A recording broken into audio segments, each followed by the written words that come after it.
All right. Well, thank you everyone for joining us. Dover Town Library would like to thank John and the News Literacy Project for doing this for us.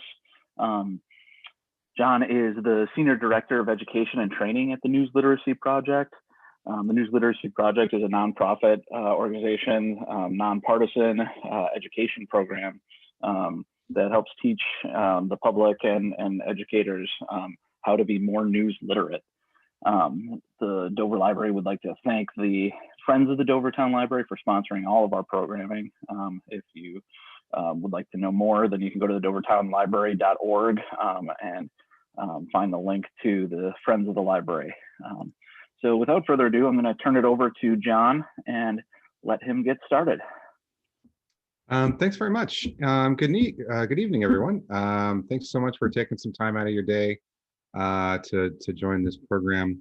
I am going to talk about what it means to be news literate, but the general focus of this is really about trying to provide some information, some knowledge, some skills for how you can kind of take control of your information and social media feeds, because I think it's fair to say that we all agree that there is a great deal of information in general and a lot of misinformation and propaganda and even outright conspiracy theories that are flooding our feeds. And so I'm hoping that by the time we're done this evening, you'll have some pretty good ideas about how you can take some control and be a little bit more reliably informed. So yes, my name is John Silva. I am part of the education team at the News Literacy Project. My primary role is the development of professional development and training for educators, but also for education programs and outreach such as this for the general public. I do a lot of education resources because I'm actually a former classroom teacher myself. I taught for 13 years here in Chicago Public Schools. One of my primary areas of focus is about trends in misinformation and conspiracy theories. One of the things we're actually in the middle of developing is a classroom lesson on conspiratorial thinking for educators. So I do spend a lot of time in some very dark places of social media. On the screen there, I do share my email address with everyone. If you want to follow up after this with questions or comments, or if you want to request some additional information. If you are active on Twitter or social media, this is my handle. I do share a lot of resources specifically about teaching about misinformation and news literacy and conspiracy theories and the like. So if you kind of want to stay up to date on that, you can give me a follow. So just a little bit about the News Literacy Project. We are a nonpartisan national nonprofit organization. We've been around for about 13 years. Our founder, Alan Miller, is a Pulitzer Prize winning journalist, formerly of the Los Angeles Times. And he founded us with the mission of trying to improve and expand news literacy education, particularly in the United States. And it is our hope that one day we will see news literacy embedded in the American education experience across grade levels and subject areas. One of the things that we are really realizing and advocating for is to start teaching news literacy at younger ages. Ideally, for me, that would be third grade.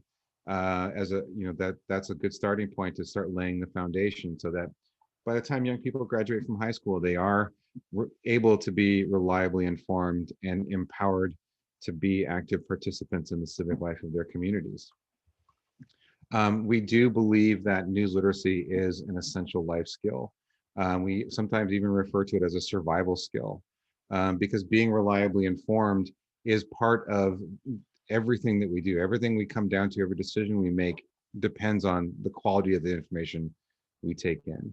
And we do advocate for the simple statement that facts matter, because unfortunately these days, in a lot of ways, we have people who disagree that facts sometimes even exist. And so we want to stand up for that, because the facts, news literacy, and more importantly, a free press are vital for the health of our democracy and for life in our communities. Here's how you can connect with us on social media, our organization. We're very active on Twitter, Instagram, and our Instagram account is fairly new, but also on Facebook, where we share a lot of resources. So let me start by just sort of defining what we mean by news literacy. So news literacy comes down to a couple of really key points. The first is, it relates to that facts matters, that we have to be able to determine something, whether or not it's credible, whether or not a piece of information or the source of that information is credible. And that relates to how we're informed from the profession of journalism, that we want people to be able to recognize news organizations and journalists who follow the standards of quality journalism, what we say the authoritative fact-based journalism, so that we have to know that the information we're getting follows a certain set of standards, so that we can decide for ourselves whether or not we trust it, whether or not we can reliably share it, and whether or not we can make decisions based on that information. But it's also about interacting with the news, engaging with journalists and news organizations, for example, like writing letters to the editor and such, and calling out problematic coverage when we see it, but also making sure, for example, that our local news organizations are covering our communities effectively. So I'm going to show you some examples in particular of why this really matters. And some of this is kind of, there are some of the more extreme examples.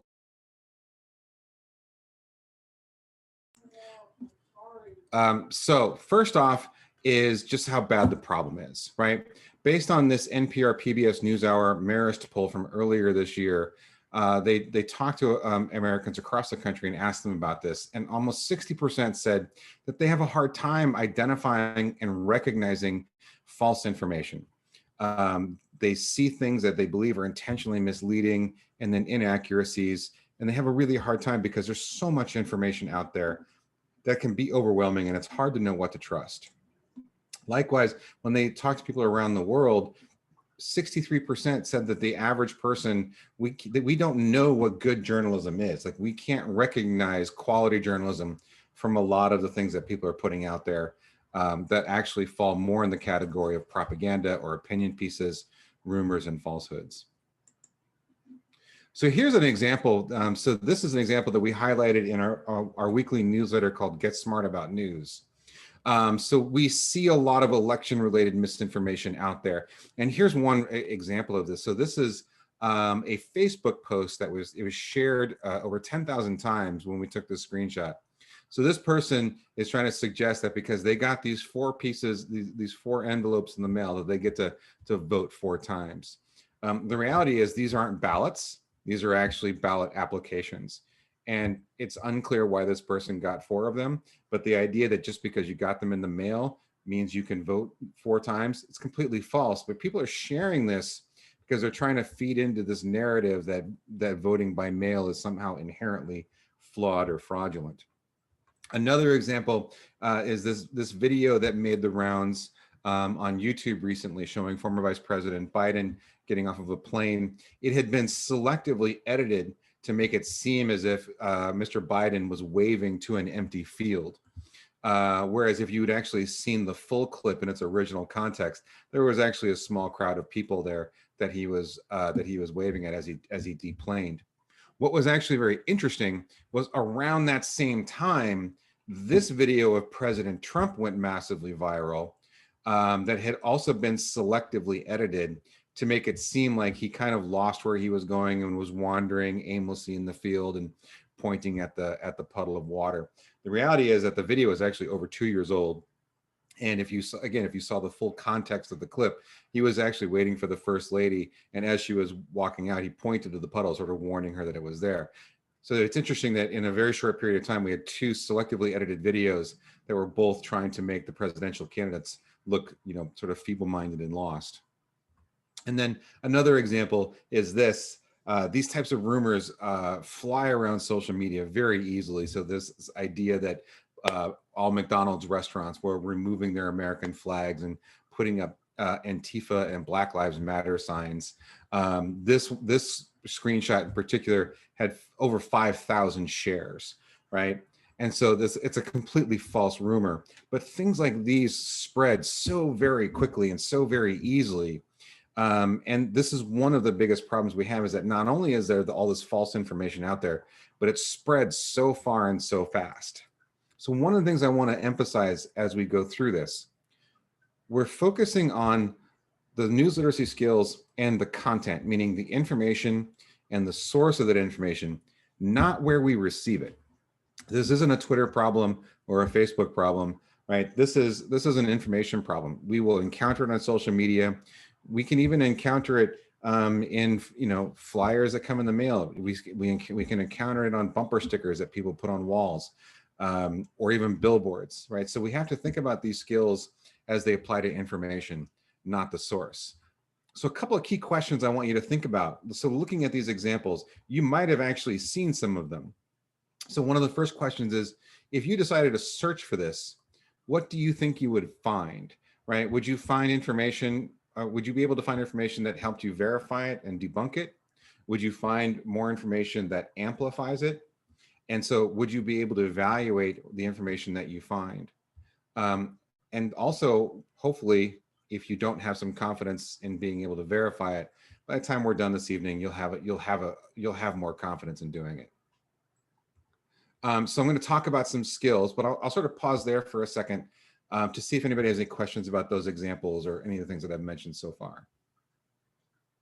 And if anybody wants to, they can feel free to unmute themselves to ask John the questions. No? Okay, great. So first, and probably one of the most important things that we have to start being aware of is our emotional response to information that we encounter, especially on our social media feeds. Our emotions are being used against us in really problematic ways. Here's an example that came about late last week, shortly after the president announced that he and the First Lady had tested positive for COVID-19. This image went viral, and variations of it. They were trying to suggest that the Trump-Pence campaign had sent out this fundraising email trying to capitalize off of the president's diagnosis. And you can sort of see some of the detail, right? Will you please donate to help him recover from this disease? It's only fair since he sacrificed millions of dollars to serve as your president. And so you can imagine the types of emotional responses people might have to this, right? And the thing is that it's completely fake, and it is trying to manipulate our emotions, right? And that emotion is one of the most important things that people who create misinformation are trying to use against us. They're trying to manipulate us. Because what happens is, the stronger the emotional response we have to something, the more the rational centers of our brains are kind of taking a break, right? When we see something and in that emotional response, we simply react. And on social media, that means that we will like or comment or retweet or share something, and we'll do it fairly quickly without realizing that in that emotional moment that we've just been manipulated. So what we need to be able to do is kind of take a step back when we have that emotional response, try to be aware of it, and really think about it. And in our work, we do emphasize that adolescents are very vulnerable to misinformation. And part of this has to do with adolescent brain development. So I don't know how much of you might be familiar with this, but the part of the brain, the prefrontal cortex, which deals with executive functions, is actually the last part of the brain to develop. And it's not fully developed until about the early to mid 20s. So adolescents, and especially preteens and younger, they're really using a lot of the emotion centers of their brain. So they're very susceptible to it. But older adults are also very vulnerable to this, because the reverse is also true. That prefrontal cortex area is often one of the first to show signs of decline, which is one of the reasons why older adults are also very susceptible to misinformation, because their emotion centers are starting to reassert control over the executive functions and the rational parts. And so, but it's also important to remember that there's a lot of different emotions that can be used against us, right? That Trump-Pence email, we might have felt anger from one perspective, but another person might have seen it and felt intense sadness or fear. But the thing is that in that emotional response, they want us to react and react in different ways. So we are being manipulated. Another essential skill that I really like to emphasize is that we have to start paying closer attention to whether or not we're looking at news or we're looking at opinion. And this is especially true when we talk about television news networks. In some cases, there are some networks that are between 80 and 85% opinion and commentary compared to straight news. And so one of the things that we try to, when we teach young people, we say the news informs and the opinion is trying to persuade. And the thing is that in a lot of news coverage, the transition from a straight news piece to opinions or talking heads or commentators, it's so seamless, we don't often recognize it. And one of the challenges that a lot of those talking heads, they'll be talking to us, face on the camera, straight news piece in journalist mode. And then really without pausing, they'll then turn and then I'm going to bring in my panel and we're going to talk about this news story. And now that person has switched from being a journalist to being a part of the commentary. And so this is actually a really problematic issue because a lot of people aren't sort of recognizing that a news organization can have both. I saw a tweet earlier today. The New York Times editorial board had tweeted that they were endorsing former Vice President Biden.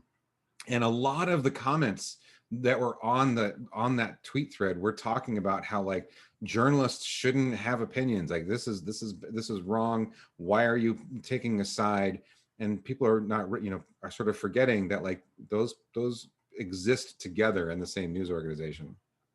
So when we talk about journalism and those standards, these are some of the things that we teach young people, and these are some of the things that we should look for when we're looking at journalism.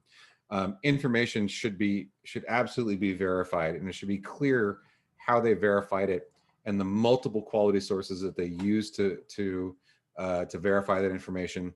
They are being fair in their coverage, right? They're not only presenting sort of that one side or one perspective.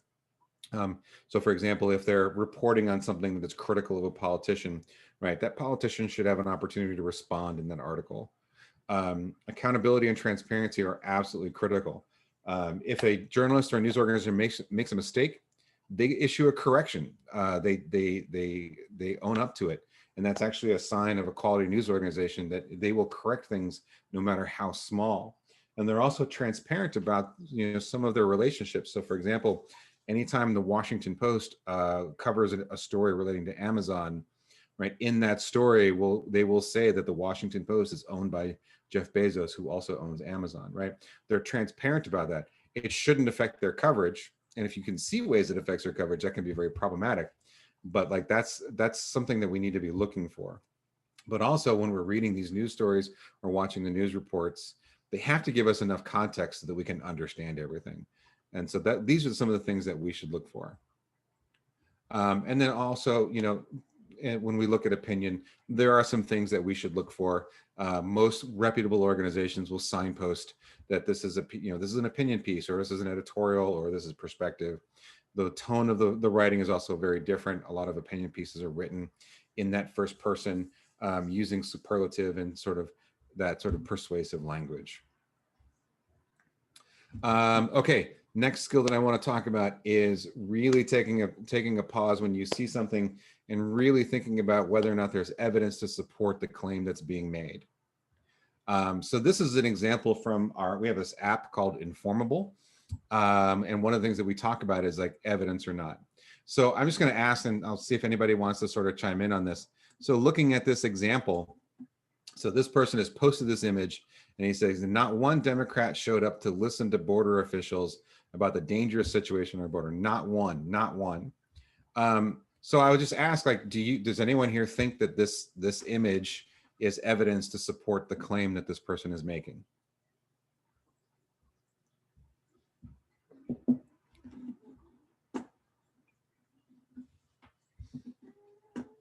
So yeah, so I mean, the thing is, it looks like it could be a congressional committee, but the thing is, like, we don't know when this screenshot was taken, right? It says Capitol Hill Tuesday, but we don't know which Tuesday, right? We actually don't know which committee that this was supposed to be, right? It kind of looks like a congressional committee room, but we actually don't know if this was what it claims it was. We don't know when it happened. We also don't know if like this chyron, so the thing that's across the bottom, we don't know if that's actually real or not. So that somebody could have made that. Another example here, this is a tweet from the Pew Research Center. You can see how different it is, right? So it's making this claim with 38% of adults identifying as political independent. But it does two important things that are different. One, it has this graph that shows us the data. But if we were to click on that link, we would actually be taken to an article that explains the study, that explains the methodology, and explains the results. So you can see that they're very different. So there are some questions that we teach also for evaluating evidence, right? So these are adapted from the Stanford History Education Group in California. They've been doing a lot of research into what they call civic online reasoning. And so there's just some questions that we should be able to ask. And they really only take about a minute or so to be able to answer and know whether or not the things that we are seeing are credible. And then going back to that emotional thing, you can sort of see that emotional response is sometimes that first warning sign. So that one that's on the left is trying to make us angry about the fact that no Democrat showed up to this, right? And in that anger, it's asking us to accept the claim without really questioning it. So that emotional response comes back again. And so part of what we also need to be aware of, and this is where I'm going to ask you to do some sort of self-reflection when you think about how you engage in some of this, is about your reasoning. So one of the biggest problems that we're trying to tackle right now is this issue of motivated reasoning. So motivated reasoning is a type of cognitive dissonance, which basically means that I am trying to reason my way into a specific desired outcome. And I will reject any information that contradicts that which I believe, and I will prioritize anything, and I will accept anything that agrees with me. And I won't use any type of critical analysis. If it agrees with me, it's good. If it disagrees with me, it's bad and it gets rejected.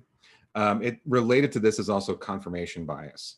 So motivated reasoning is this idea that I already know what the answer is, so I'm going to go out and find information that supports what I already believe, right? And we see this type of behavior especially in Facebook groups, closed Facebook groups. We call these echo chambers. So a lot of these closed Facebook groups, everyone that's a member of that group already agrees with a certain thing, right? We see it in anti-vaccine groups. We see it, we used to see it in like the QAnon conspiracy groups. Those are being banned slowly. But also like, you see it in like natural health groups. And there's a lot of different ways that it shows up.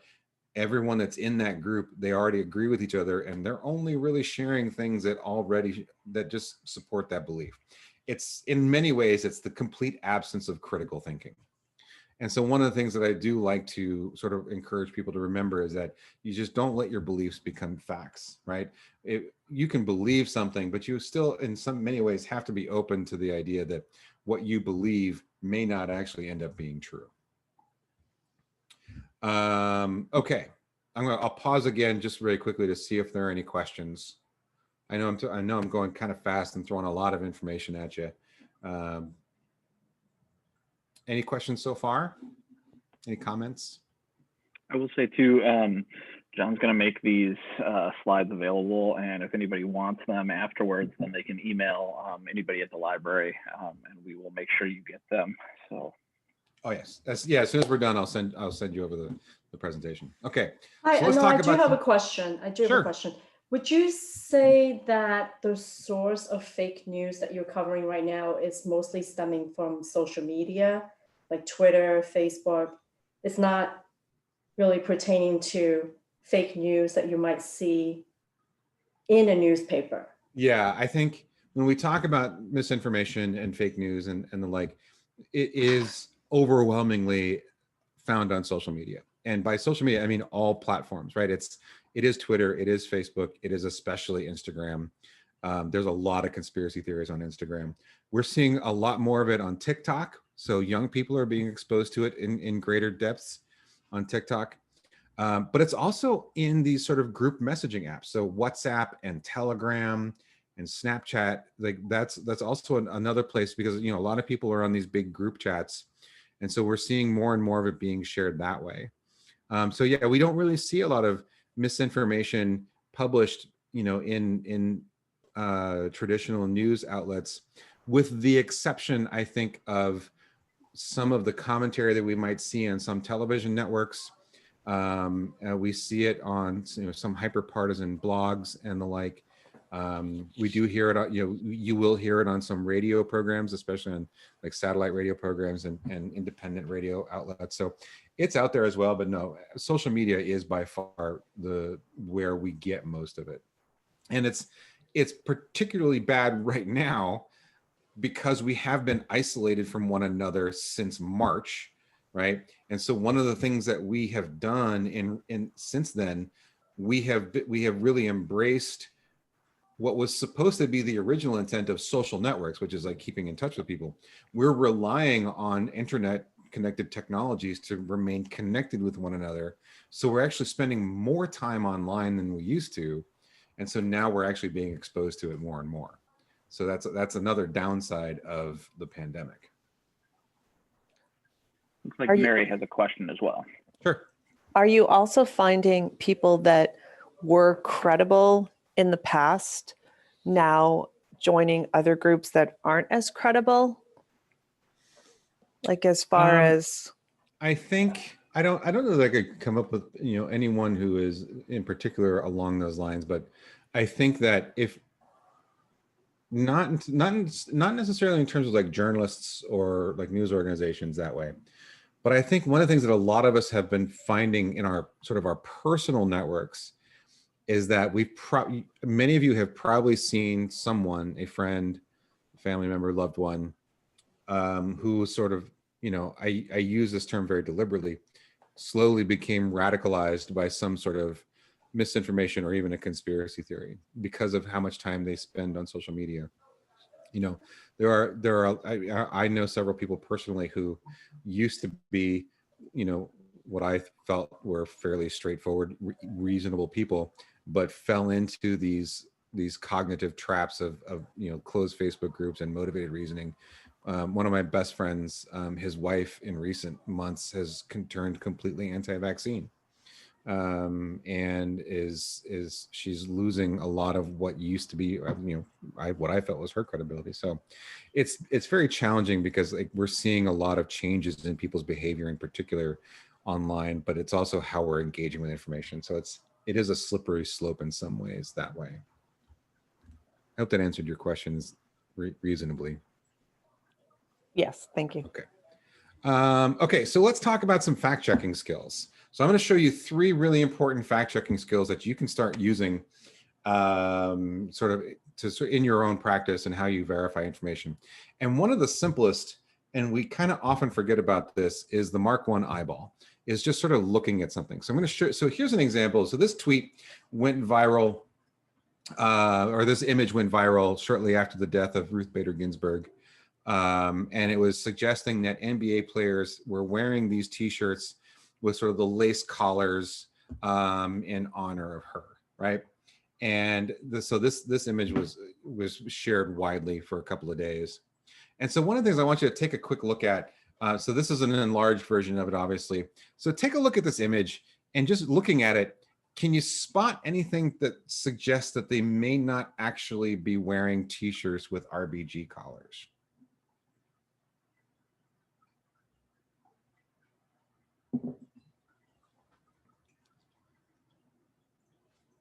So I'm going to highlight a couple of key parts. So if you were to zoom in, so the player on the right, you can actually see that there's this like distortion around his beard. There's this fuzzy pixelation where it should be a lot cleaner. And then if you look at the shoulders of LeBron's shirt, you can see that like it just doesn't line up, that it looks like it's been copied and pasted. Like the collar doesn't match up with the shirt collar around his neck. So there are some visual cues that should make us question whether or not this is authentic. So one step is just, if we're gonna look closely at something, we're gonna say, okay, this doesn't quite look right. What should I look for? The next skill that we can use, and this is probably one that you're gonna use a lot, is called the reverse image search. So what a reverse image search is, it's a specialized search tool that it takes the pixel pattern of an image and tries to match it with images in the search engine database. So it's going to try to match it or show things that are at least somewhat similar. Google Images is one That's really good. There's a couple others called Tineye and Yandex that are very important. And so one of the things, I rearranged this, we want to be very careful and deliberate in how we do this. So I'm going to show you how to do this really quickly. So here's the original tweet again. So in your browser, when you take your cursor, you put your cursor over the image and you right click, it pops up this little menu. Now I took this screenshot using Chrome, and so the default search engine says search Google for image, but actually it doesn't matter what browser you use, they all have this function built into it to search for the image in whatever your default search engine is. So I search Google for image, and this is the first thing that pops up, right? So the first thing is that Google says, it looks like you might mean NBA Black Lives Matter shirt. And so it's showing me these sites, right? Because it is sort of trying to match it as closely as it can. So these are the sites that pop up, but I don't want to just click on it first because I'm trying to verify this image. So I go down a little bit further, and the next thing it shows me is all the things that are closely matched. And if you look at the image in the upper left, the one I have circled, it's the same image, but they're wearing different shirts, right? They say Black Lives Matter. And then if I scroll down a little bit further, I can actually see that there's a fact check website here. So it's checkyourfact.com. Did the Lakers wear it? So this is probably one of the most relevant results to what I'm trying to do, right? I'm trying to verify whether or not they wore this t-shirt. And so what you want to be careful of is when you're choosing your results, because you could also end up going to the source, the original source of manipulated image. So this image was actually from the Babylon Bee. If you're not familiar with the Babylon Bee, that is a satirical website. And so one of the things I always caution about when I talk about this is that we should always be wary of satire, because it is actually a type of misinformation, right? Because it's using humor. It is trying to make us laugh in particular, but it's also trying to get us for a moment to believe something might be true in that humor and that hyperbole. But we have to be cautious of it, because sometimes satire may not be well labeled, but sometimes it's taken out of context. And this is actually a really good example of that. So on the left, this is the original tweet with the article from the Babylon Bee, right, with the news article. And on the right is where this person only took the image and created a whole new piece of misinformation using the image of the NBA players. And if you actually go to the account of the Babylon Bee, you can actually see that it says fake news that you can trust. If you are a heavy mobile device user, if you do a lot of your social media use on your phone or on your tablet, there are actually a lot of apps that are available that will do reverse image searches. So you see the one that's the orange one that says multi-reverse image search. So I have an Android device. I use that app. I really like it a lot. So if you search the Google Play Store or the iTunes App Store, you can find apps that will help you do reverse image searches. Okay, the third that I want to mention, and this is probably one of the most important ones you'll also use, is called lateral reading. So lateral reading is a term also developed at Stanford by Sam Weinberg and Sarah McGrew from the Stanford Graduate School of Education. In their research on this, they created this concept called lateral reading. What it basically means is that we're going to try to verify something that we're reading while we're reading it. And if we're doing this online, the idea is that we're going to stop, we're going to open up a new browser tab, and we're going to try to verify details about what it is we're reading, the source of it. We're going to try to verify its credibility, and we're going to keep searching until we have a high degree of confidence that either it's not true or that it is, right? And so lateral reading is this idea that if you want to verify something, you have to get off the original source and start doing some searching. And so one of this is about how we search. It's about click restraint, which is don't just click on the first link that pops up. Really look through those results and be very deliberate about which ones that you pick. And the idea is that you have to keep going until you're confident. So here's this example. I'm using the same one from LeBron James and the RBG shirt. So I just typed in, did LeBron James wear an RBG collar shirt? And one of the things that's getting really good with the search engines is that their algorithms are getting better at recognizing if you're trying to verify something or do a fact check. So here you can see the first thing that pops up is the check your fact. Again, it's the fact check about it. But then the second thing is the same thing, the article with the Babylon Bee. But even more problematic was actually the third link that popped up. It says newsbreak.com. So I was really curious about this when I saw it because I hadn't heard of Newsbreak before. Turns out Newsbreak is a news aggregator, which basically means that they pull news from many, many different sources and they try to publish it through their app and on their website. And in this case, for some reason, Newsbreak pulls articles from the Babylon Bee and republishes them as if they're real news articles. Newsbreak's algorithm doesn't recognize that the Babylon Bee is not a real news site, that it's satire. So this kind of highlights again how we have to be very, very careful with the search results and be very deliberate. Okay, one of the last things I'm going to mention, and then we'll kind of go into some question and answer again, and then I'm going to share some resources with you. It may seem simple, but this is something that so many people struggle with. I'm going to show you this example. So in 2016, Ronda Rousey, who's a former MMA fighter, she has a verified Twitter account. She tweeted this link to an NPR article that says, "Why doesn't America read anymore?" And it says, "In the age of readily available information and countless ways to get it, we seem to be losing touch with our powers of comprehension." And if you look at the replies to her original tweet, a lot of people have opinions about why Americans don't read anymore, right? So one person says, because people are lazy and stupid.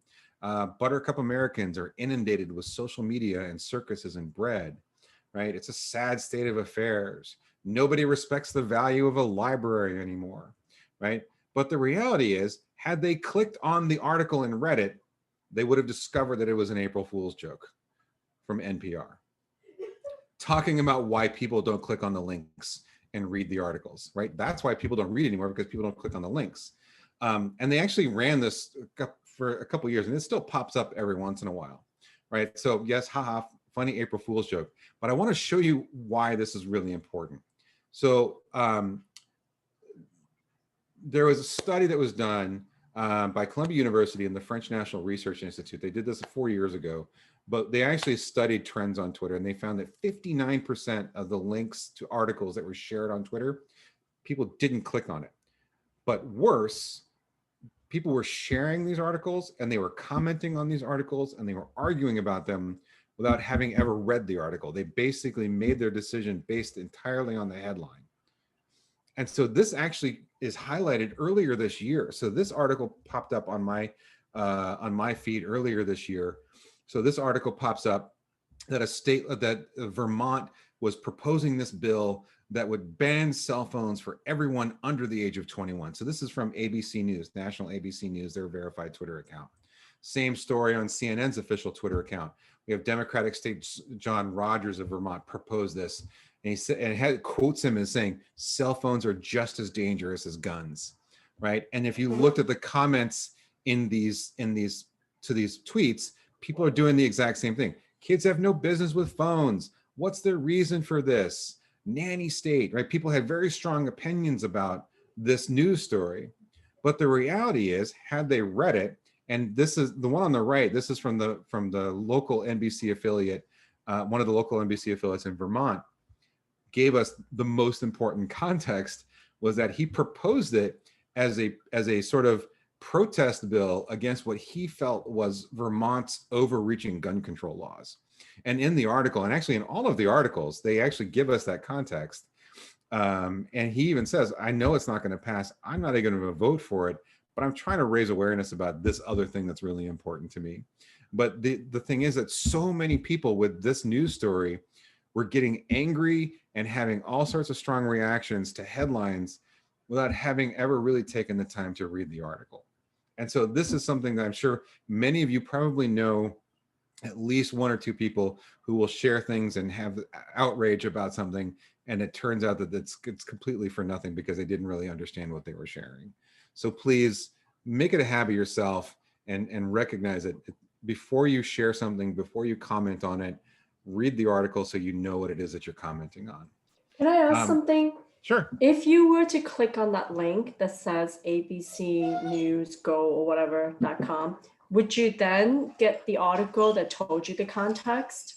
Like, yes. did ABC News just take like a very kind of like a controversial snippet to get you to read that article? Like, did Yeah, they do this on purpose? Yeah, so that's one of the challenges that that a lot of news organizations are struggling with when it comes to how they publish their articles and how those articles get shared on social media, right?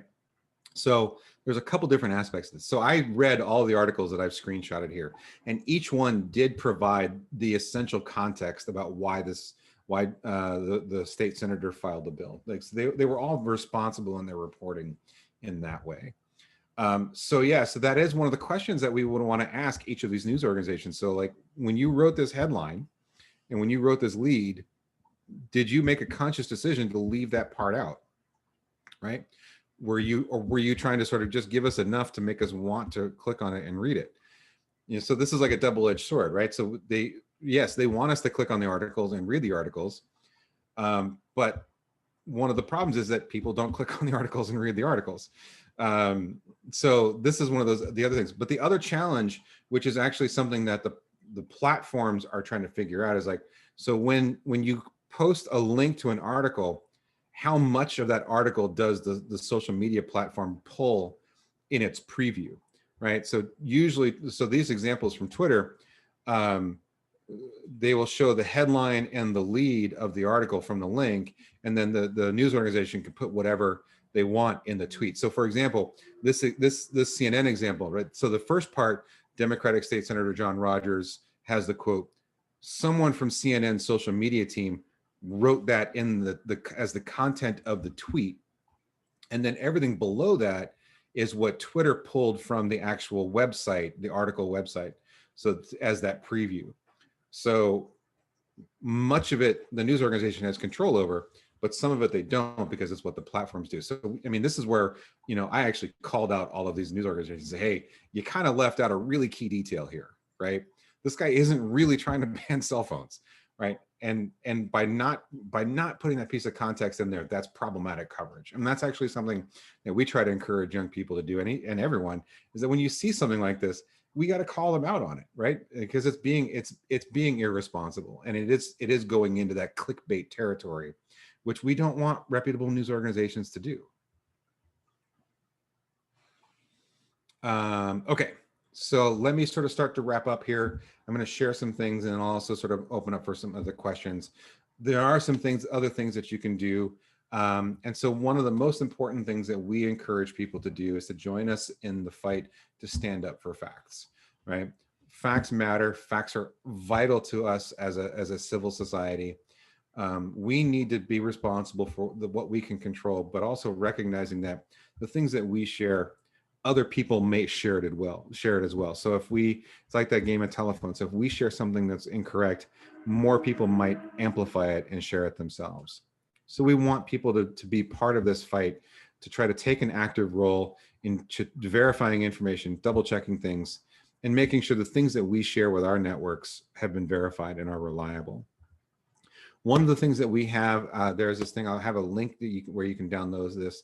It's called How to Know What to Trust. It's a little flow chart that we have that we're in about 20 seconds to a minute. You can follow some of these steps and you can verify information. It does sort of take you through some steps on how you can verify something and know whether or not you can trust it.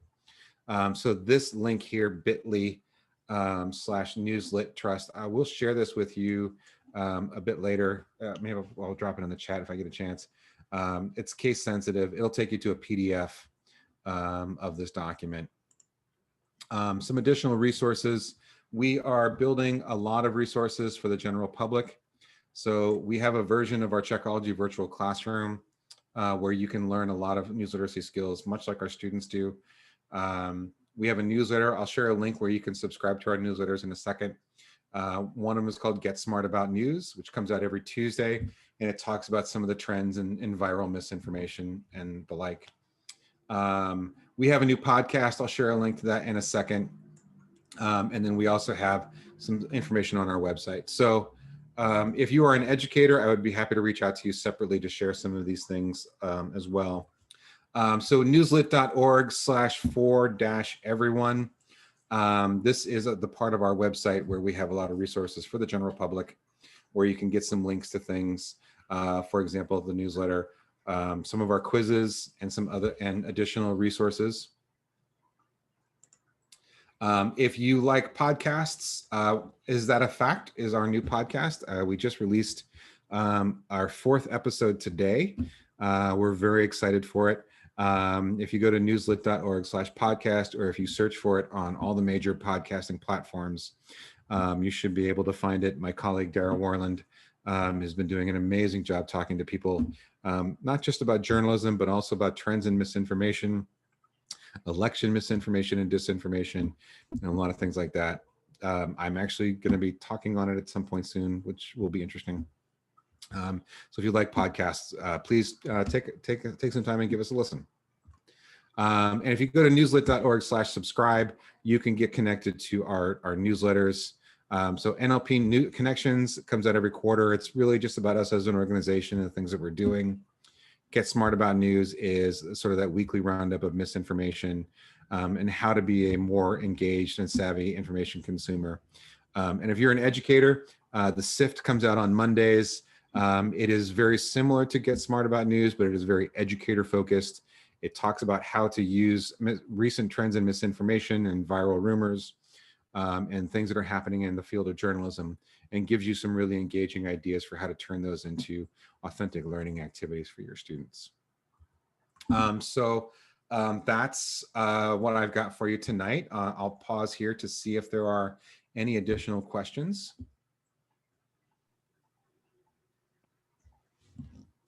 Thank you so much, John. That was amazing. That was awesome. Yeah, thank you very much for having me. I'm always happy to talk to folks. We've got a few more minutes if anybody has other questions, if they want to make a comment. What is the news source that you find most trustworthy? I get asked that a lot. So okay. I don't make any recommendations for one particular news organization over another. I will tell you that I really like an app called Smart News. Okay. So Smart News is a news aggregator, and it actually will pull information from a wide variety of news sources. And you can sort of create it so that each tab is sort of a different topic. So like I have a topic that's specifically about local Chicago news. I have a tab that's, there's a politics tab, an elections tab, but I also have like technology and education. I do really like the idea that I get information from sources that I may not have considered before. So I actually encourage people to sort of move beyond this idea of getting information from one or two sources, finding a news aggregator that might actually open you up. So Smart News is a good one. Apple News is also a very good news aggregator app. I like that one. Those are the two that I have on my iPad. Google News is also very good. I think their website, the Google News website, is better than their app. And then Flipboard is another that's also very good. So that's the thing, is I really want people to think about, like, sort of that's part of moving out of our comfort zones about where we get information, is being open to getting source. But more importantly, please subscribe to whatever your local news organization is. We all need to start paying for news if we want quality journalism to survive. So when you say they aggregate news, you mean like they'll show you 5 articles on the same topic? Actually, so for example, like my tab on Chicago news, it's actually just going to start. It pulls articles relating to Chicago in some way from lots of different sources. So if a national news organization has a Chicago story, it pops up there. It has stories from like the Chicago Sun-Times, the Chicago Tribune, and others. So it's really sort of general news about Chicago or technology, and what it's doing is it's just pulling from all these different sources, and I can see sort of little previews of each one, and then when I click on the preview, I get the full article.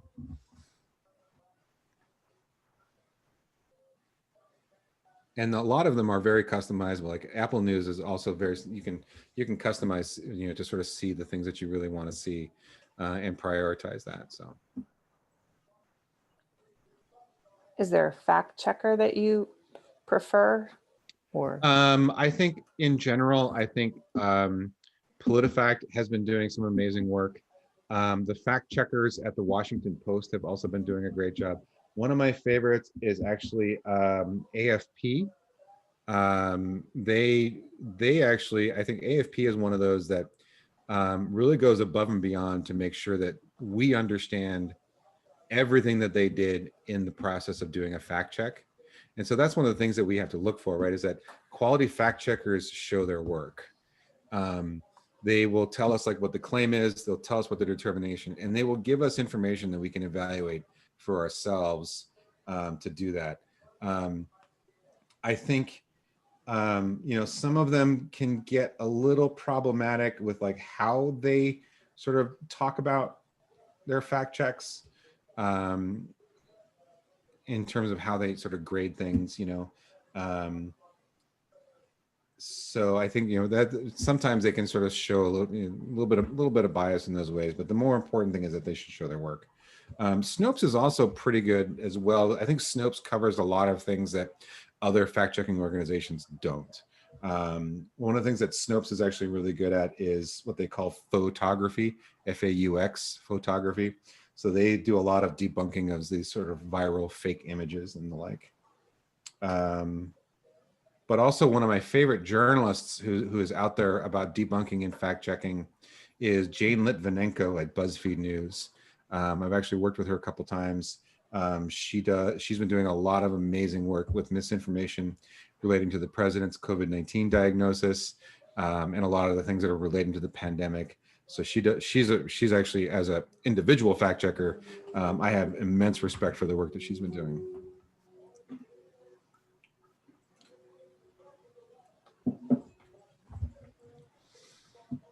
Anything else?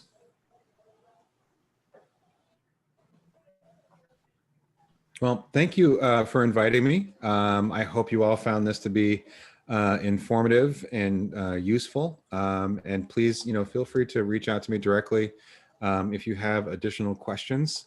We'll share the slides with you. I'll email those as soon as we're done tonight so you can share them with people.